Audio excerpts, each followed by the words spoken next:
Bonsoir à tous, bienvenue dans le 1945 à la une de l'actualité. Après l'attaque de la ligne 65 à Yarar, 3 autres bus ont été attaqués à Thiès dans la nuit. Aucune perte en vie humaine, des dégâts matériels conséquents enregistrés. Le gouverneur de la région annonce une traque contre les auteurs de ces actes de vandalisme. Et puis ces attaques de bus de transport en commun instaurent un climat de peur chez les usagers et les conducteurs de bus. Constat dans ce journal à la gare de Colobane où beaucoup de transporteurs ont décidé de suspendre provisoirement leurs activités. Au même moment, l'État annonce la suspension temporaire de l'application TikTok pour diffusion de messages haineux et subversifs. Afro-basket féminin, les Lionnes s'invitent en demi-finale. Elles ont battu le Cameroun 80-77. Elles retrouvent le Mali demain, le Mali qui les avait battus lors des phases de poule. La rubrique découverte de ce soir nous mène à Toubab Diala, à la découverte de ce joyau touristique avec ses plages de sable fin, ses falaises d'argile et ses collines de pierre, un endroit très fréquenté par les touristes.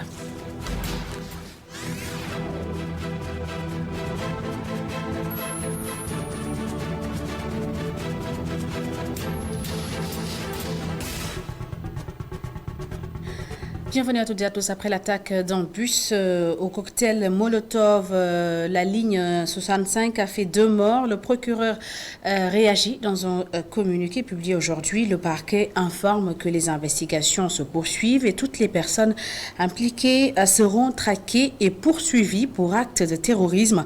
Abdoukarim Diop invite les citoyens qui auraient des informations à se rapprocher de leur service. Je vous le disais dans les titres, à Thiès, 3 bus ont été incendiés. Aucune perte en vie humaine enregistrée, mais les dégâts matériels sont énormes. L'attaque a eu lieu à Medina Fall, c'est dans la commune de Thiès-Nord. Voici les témoignages du propriétaire d'un des bus et du gardien du parking au micro de notre correspondant permanent.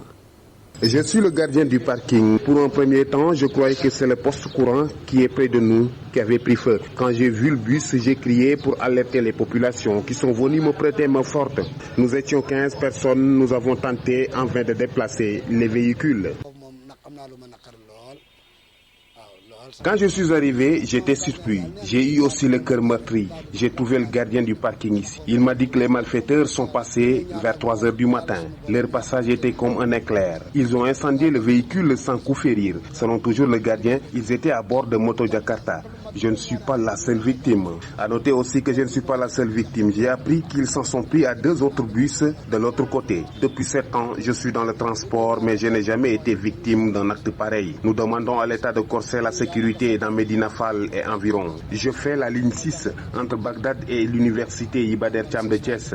A précisé que ces véhicules Tata n'appartiennent pas à l'État du Sénégal. Ce sont des propriétés privées.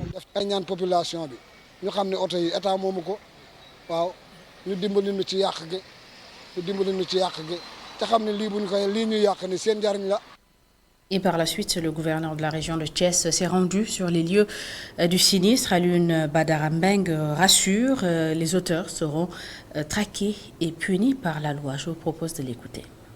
Mais toute la solidarité et la compassion du gouvernement du Sénégal à l'endroit des victimes de cet acte. Heureusement qu'il n'y a pas eu de victimes en vie humaine. Mais les dégâts sont énormes, colossaux. Face à de tels actes ignobles, odieux, surannés, d'un autre âge, d'une autre époque, on ne peut qu'exprimer notre indignation. Les condamner fermement et dire que ces auteurs vont être pourchassés, vont être traqués, recherchés, traqués et mis à la disposition de la justice. Parce qu'on est dans un état de droit. Personne n'a le droit, et quelles que soient les causes, quels que soient les motifs qui l'animent, de se faire justice soi-même. Cet appel aussi elle a lancé à ceux qui seront tentés de le faire. Les forces de défense et de sécurité, que je félicite au passage, veillent au grain. Les populations aussi, plus particulièrement les jeunes des quartiers, devraient aussi nous aider dans la dénonciation. Et puis hier, lors de l'attaque d'un bus de la ligne 65 des Tata, un camion du port autonome de Dakar a été touché. Les transporteurs du port autonome de Dakar invitent l'État à assurer la sécurité de leurs camions lors des déplacements. Face à la presse cet après-midi, ils annoncent avoir porté plainte. Compte rendu à Midiouf. Ça pourrait lui coûter la vie, mais il s'en est sorti sain et sauf, attaqué avec des cocktails Molotov par des jeunes mal intentionnés lors d'une livraison. Abdoumbo, transporteur au port autonome de Dakar, revient sur le film des événements. Lundi, je port pour wàcce sama vide de conteneur. Ce lundi matin, vers 10h, en venant au port, des jeunes encagoulés m'ont interpellé et ils m'ont fait descendre du véhicule.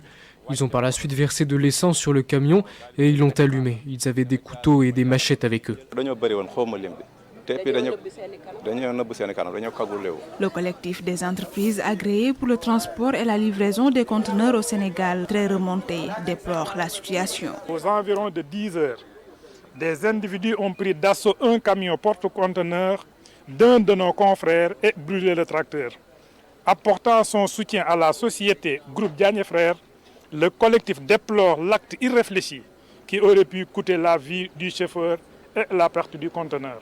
Étant dans un secteur très complexe, ces acteurs portuaires invitent l'État à assurer la sécurité des déplacements de leurs camions. Le collectif appelle également à la responsabilité et au discernement.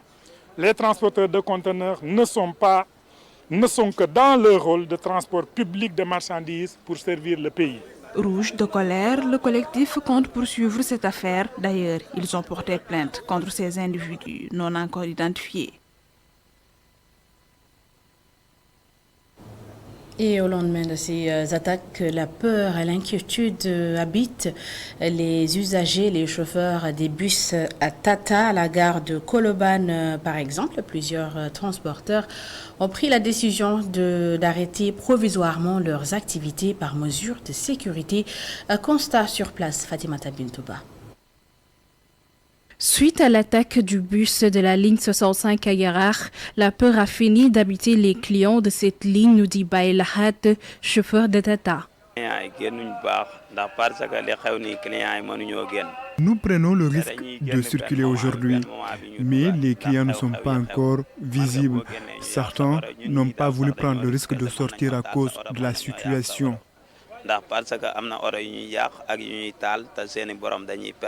Sur une trentaine de bus de cette ligne, presque 5 sont sur la circulation depuis ce matin. Pour cause, chacun essaye d'échapper aux attaques, selon Amdi Diop, responsable de AFTU de la zone. Nous avons pratiquement 35 bus qui circulaient normalement. Aujourd'hui, seuls 6 sont en circulation. Les autres chauffeurs n'ont pas voulu prendre le risque de travailler à cause de la situation. Je pense que rester ici et attendre les bus, c'est un peu difficile. Ndaïnias est receveur. Elle craint même pour sa sécurité. Selon elle, les perdants dans cette histoire restent la population dont la masse emprunte ces bus Tata.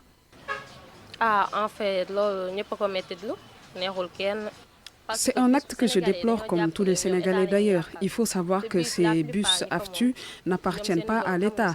C'est une entreprise privée. Si ça ne roule pas, il y aura beaucoup de Sénégalais qui ne pourront pas aller et venir. Et avec cet acte posé hier, je crains même pour ma sécurité. 2 morts et 5 blessés graves, tel est le bilan de l'attaque du bus qui ralliait Kounoun au garage de Dakar. Une attaque qualifiée d'acte terroriste par le ministre de l'Intérieur. Même si une bonne partie ne croit pas en cette thèse, cela semble avoir des répercussions puisque pour le moment, les clients sont gagnés par la peur. Des scènes de violence qui ont éclaté après l'emprisonnement du principal opposant de Macky Sall, Ousmane Sonko, route barrée, bus attaqué. Mais la situation ne semble pas inquiéter des citoyens qui ont décidé malgré tout de poursuivre leurs activités. Plus de détails dans ce reportage d'Aliou et Barassao. Va-et-vient incessant dans le centre-ville de Dakar, boutiques ouvertes, trafic normal, marchands ambulants en pleine activité. La vie suit son cours dans la capitale malgré la situation juridico-politique tendue. D'habitude, la peur prend le dessus sur les activités économiques selon Modou Ndiaye, marchand ambulant croisé à Sandaga. Cette fois-ci, le contexte n'a pas lourdement affecté le transport en commun.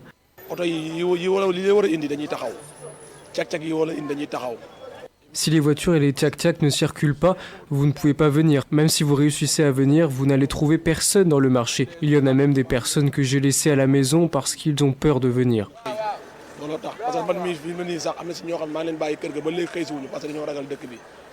De l'autre côté, nous rencontrons Modou Mbacké Sall. Aux yeux de ce vendeur de chaussures, actuellement, les Sénégalais ont compris le jeu des politiciens. Les gens ont compris le jeu des politiciens. Ils passent tout leur temps à vouloir nous manipuler. Maintenant, chacun va regarder son intérêt comme nous. Nous sommes des responsables de famille, mais nous irons travailler et les laisser avec leurs affaires de politique.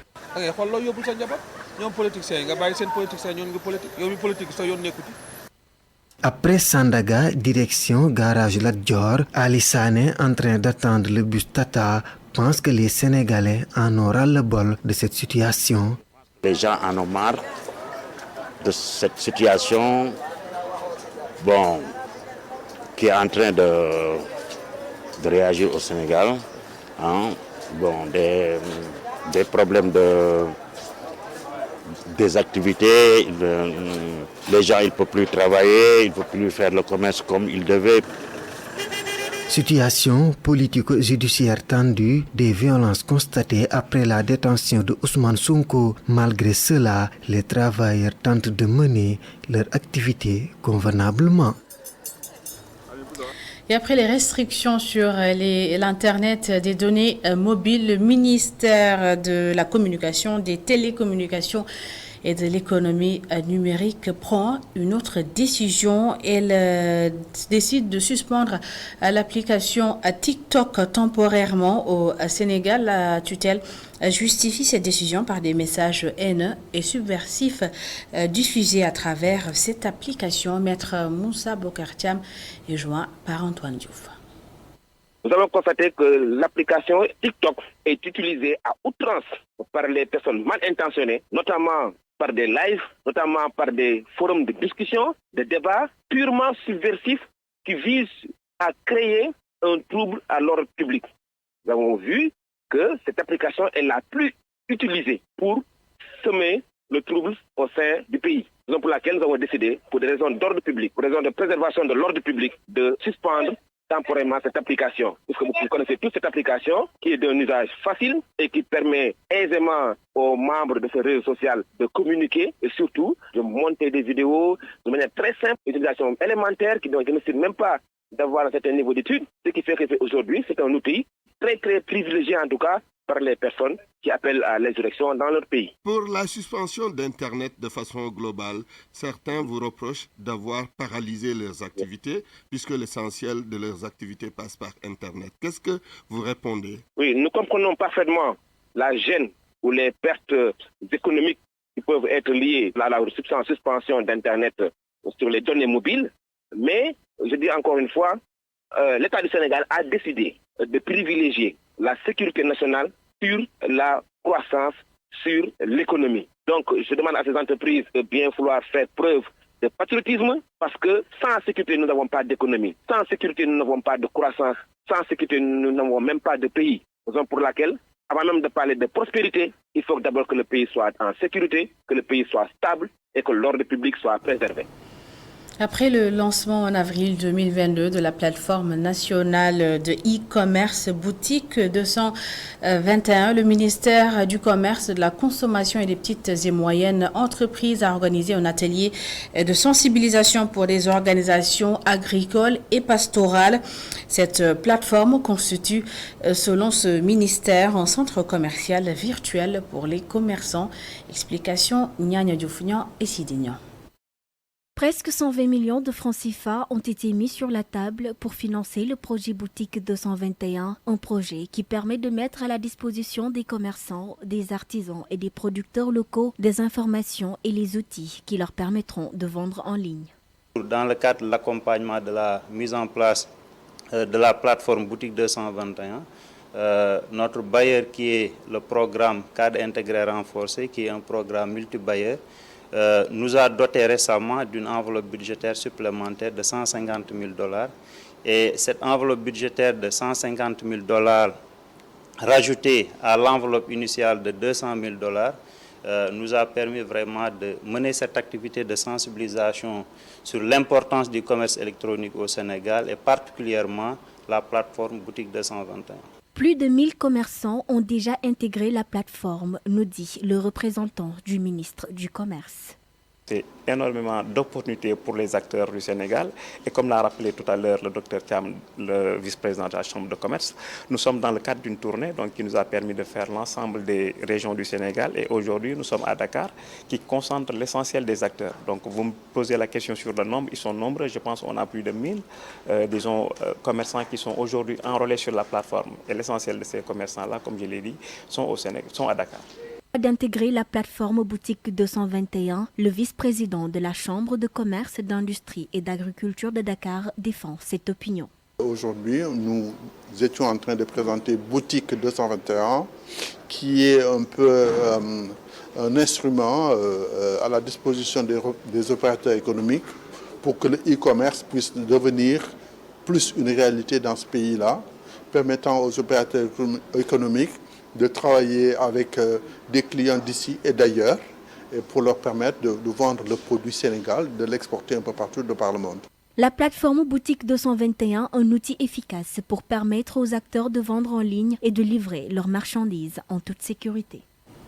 Sport Afrobasket Kigali 2023, le Sénégal s'invite dans le dernier carré. Les Lions ont battu le Cameroun sur le score de 80-77. Le sélectionneur de l'équipe nationale salue l'engagement et la détermination de ses joueuses. Moustapha Gueye n'est tout de même pas rassasié. Il attend d'elle la même combativité pour aller jusqu'au bout de ce tournoi. Je vous propose de l'écouter au micro de notre envoyé spécial Seïkou Seydi.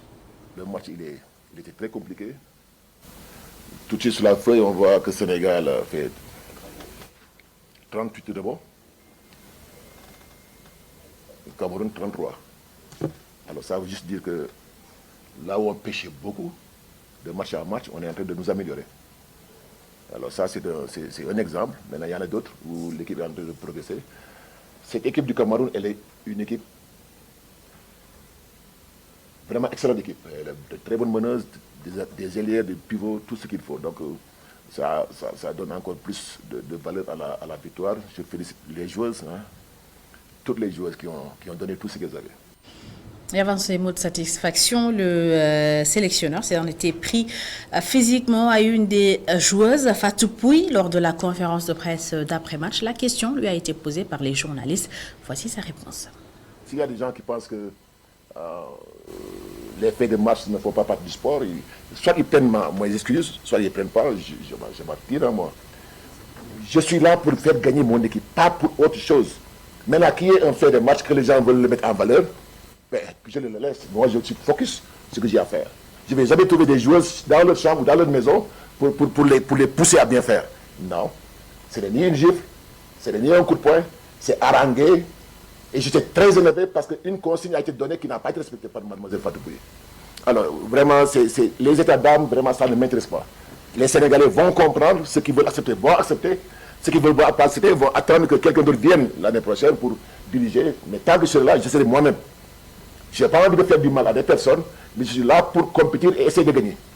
Vraiment, maintenant, si excuse gentiment n'est pas acceptée, mais tant pis.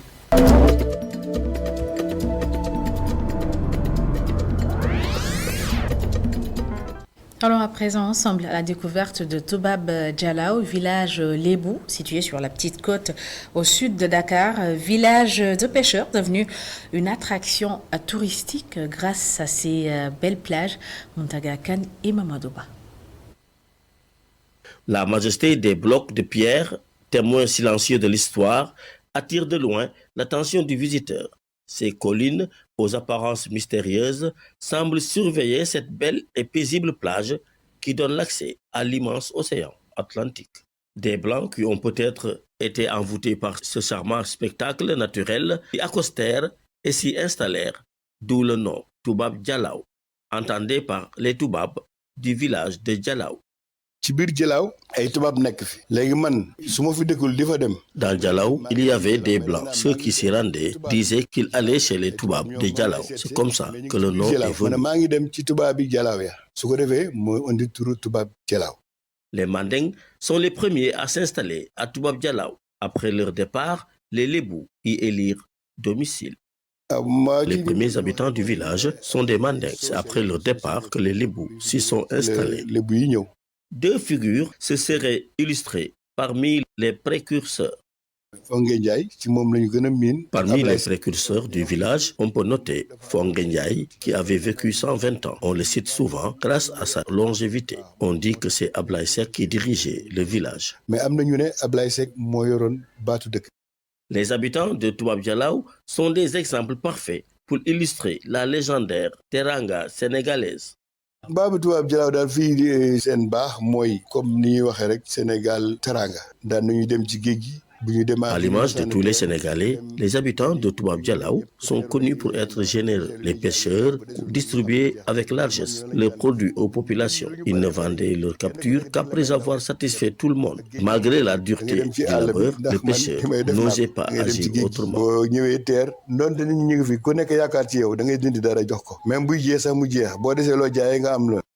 La pêche et l'agriculture étaient les principales activités des habitants de Toubab Dialaw. L'exotisme des lieux est propice au tourisme. Tourisme bi mom machallah daf yag parce que depuis Toubab Dialaw avant muy am tali lu jitu année Toubab Dialaw connaît le tourisme depuis longtemps. C'est avant les années 70-80. Il n'y avait pas de route goudronnée en ce temps et les voitures étaient très rares. Seuls les Toubabs venaient ici. Comme vous le voyez, la plage qui est très belle est bordée de montagnes. La plupart d'entre eux étaient des militaires qui faisaient des manœuvres dans la brousse. Les montagnes sont bien indiquées pour leurs opérations.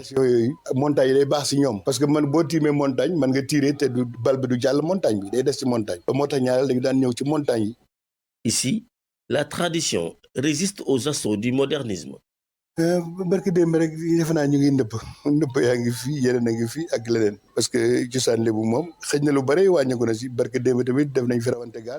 La tradition est vivace à Toubab Dialaw malgré les effets du modernisme. Ces derniers jours, il a été organisé ici des cérémonies de Goumbé et de Régat. Il y a même eu des cérémonies d'Ndep, c'est-à-dire d'exorcisme. Nous tenons à préserver cette tradition ancestrale. Partout ailleurs, les gens s'attachent à leur tradition. Même les Arabes de l'Arabie saoudite ne les délaissent pas.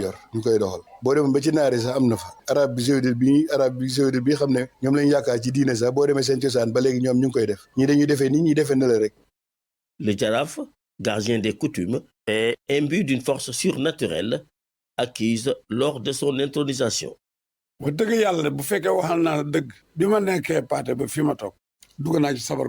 Lors de mon intronisation, j'ai vécu une expérience unique, inoubliable. Quand j'ai posé les mains sur le tam-tam, un grand esprit m'a envahi. Mais il ne parviendra jamais à me détourner du Coran et de l'islam.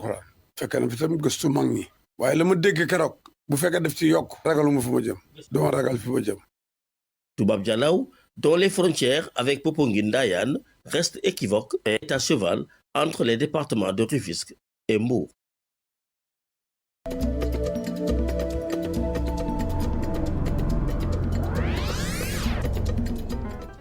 L'endroit est beau, le reportage également. Merci Muntaga Khan, c'est la fin de cette édition. Merci à toutes et à tous de l'avoir suivi. Merci de votre fidélité. L'information continue sur emedia.sn. On se donne rendez-vous la semaine prochaine.